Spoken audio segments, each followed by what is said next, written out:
Hello everyone, it's Jana Eubank. Today we're talking stash busting. I have quite a different view about my stash than most people. While I've seen a lot of people online working on purging and doing a lot of clearing out in their scrapbook room, I actually really love my supplies. I tend to think of purging as getting rid of things that you don't love. And I love my supplies, I love my older supplies. And so of course I do get rid of things that aren't my style or that I don't think I would use ever again. But many of my supplies I hold near and dear to my heart. And so I'm actually pulling out some older things today. This is actually a Studio Calico kit from 2012 that I've had in my stash. Actually, I didn't initially buy it. Back when Studio Calico was doing monthly kits in that era, I could not afford their kits. I was on design teams, and that's how I supplied, got myself supplies for design for my scrapbooking.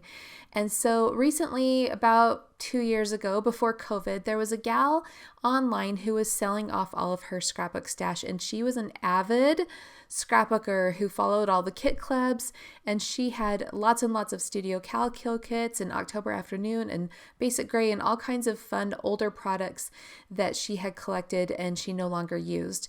She sold it to me for a great deal, and I was happy as a clam. I was thrilled. So this is one of those kits that I've pulled out today. Again, these are papers from 2012. You'll see that we're working with October Afternoon, Authentique, some exclusive papers by Studio Calico, as well as exclusive papers by Basic Gray that they made for the kit. Now, I had previously created a layout with this kit, and so when I opened it up and flipped through the supplies, you can see that I had some scraps in there. I actually used those scraps as a jumping off point for my design. I just went ahead and place them how they were and just started combining them. So that's something really fun you can do is, grab a stack of cut papers in some fun colors and see how you can combine them into a design.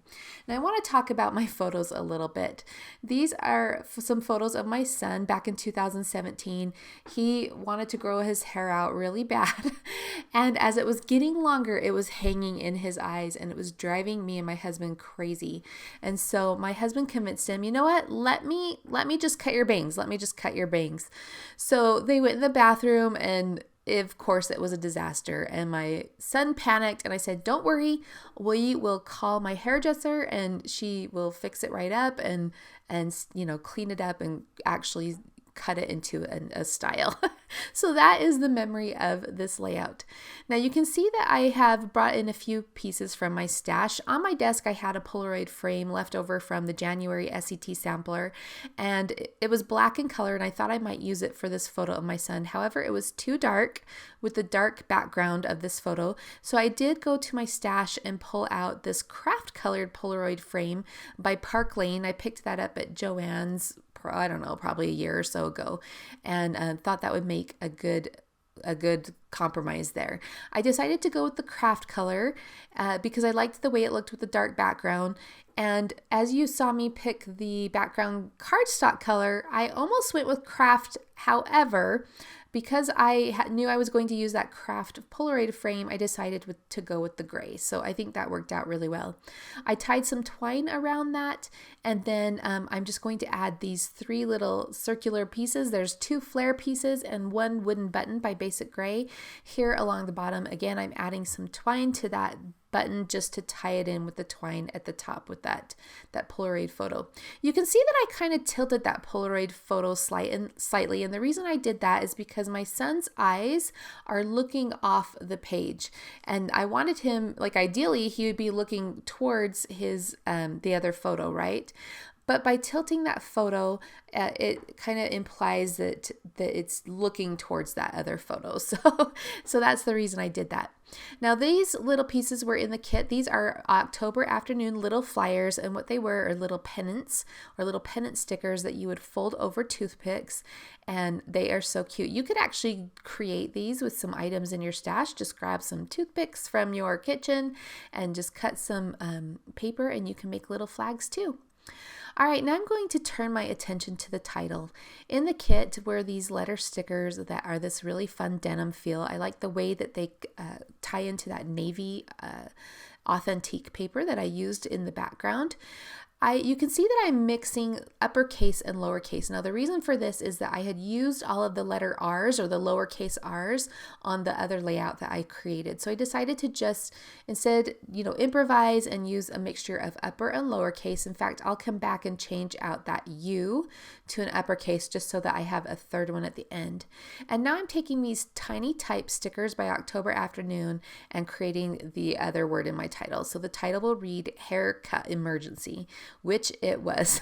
My son was quite in a panic, but you know what? It all worked out in the end. These are those fun memories, right?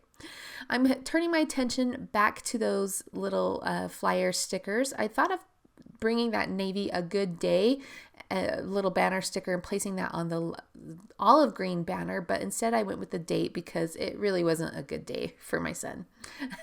He was a little bugged by that whole experience. But the date, that will make a perfect place for the date. And again, I don't think I mentioned, I did choose the olive green pennants to go at the top because down in the bottom I have that flare that has a bit of olive green, and then I knew that my title would have those olive green tiny type letters. So that is the reason I chose the two flags with the olive green. So I like the way that this is going, and I decided to add my overall design to my background. However, the margins on the left and the right aren't even, so I'm going to fill in that space on the left with a strip of this grid paper. I had a little scrap on my desk and kind of tried it out first, and I liked how that looked, so that balances things out, gives left and right margins more of a consistent feel, and now I'm ready to go on and do some more decorating. Now, I'm going to be placing my journaling in that open space above those 3 flare pieces, but I also want to add some more decoration to this page. So my idea was to pick out some of the papers from the kit, and I'm going to use my star dies to create some layered stars to add to this page. You can see, you can see there that I have a piece of like desk mat on my cutter. You've probably heard of the magic mat by scrapbook.com that replaces one of your plates. And I haven't purchased one of those, but I've heard that there's just like the cutting mats, and so I had an old cutting mat. I had my husband chop it up on his chop saw, and it works great. It lasts a really long time. So here are those 3 stars that I created. Now that red bold pattern is something that you might find difficult to use as a paper layer on your page, but it's perfect for cutting up and die cutting like this. So I really like that pop of red, and I like the way that it ties into that wood button on the bottom. I'm going to next work on my journaling, but before I head off to my office to create that journaling, I'm going to add a quick black outline around this page. That outline will tie into the black cardstock frame that I put around the larger photo, and then of course the black background in the smaller photo in the craft Polaroid. I found this tag in my stash, just something that I have probably was in a kit years and years ago that I kept because it was cute. It was this manila color, and I know a lot of people have taped their tags or things onto a piece of paper to run it through their printer. Well, it was late at night and I was feeling lazy. I didn't have a light source to check the alignment, so I simply print my journaling on a matching piece of manila cardstock and then just cut it to fit on that tag. I'm hoping that once it's under a sheet protector, you won't even notice that, so no biggie. I wanted to add more texture to the page, so I grabbed these olive buttons from my stash, added a bit of twine to them, and stuck those to each star with a glue dot. And now I'm coming in with some older Lawn Fawn date stamps and adding the date. There is no like abbreviated months, so I just used the first 3 letters of the month stamp, and then I added the year. I also want to add a bit more twine to this part of the page just to tie it into the other elements. So I'm going to just tie a little piece of that same white twine around the stick of the pennant, and that looks super cute. I love the texture, and I'm ready to keep moving on. Okay, so now that I have my journaling and I have my design, I felt like I wanted to add in some ink or some ink splatters. I kind of regret doing this, but I don't hate the end result. I like the clean result like it is right now, but it was kind of a messy day. It was kind of a a sticky situation. So I thought, you know what, the ink will be a good addition. It will feel a bit messy, it feel a bit gritty. And so that's why I'm doing that here. I covered all of the important elements of my layout that I didn't want splatter on with just some, Dollar Tree note paper that I had lying around. And then I went ahead and sprinkled on 2 different kinds of ink. I did a dark gray and a black.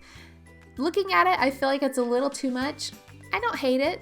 I like it, but you know what? I think I prefer the controlled look of not putting ink on, so maybe next time I won't do that. All right, this is a layout I created, again, with a Studio Calico kit, clear back from 2012, 11 years old. I hope this inspires you to pull out your stash items that you still love and create a layout today.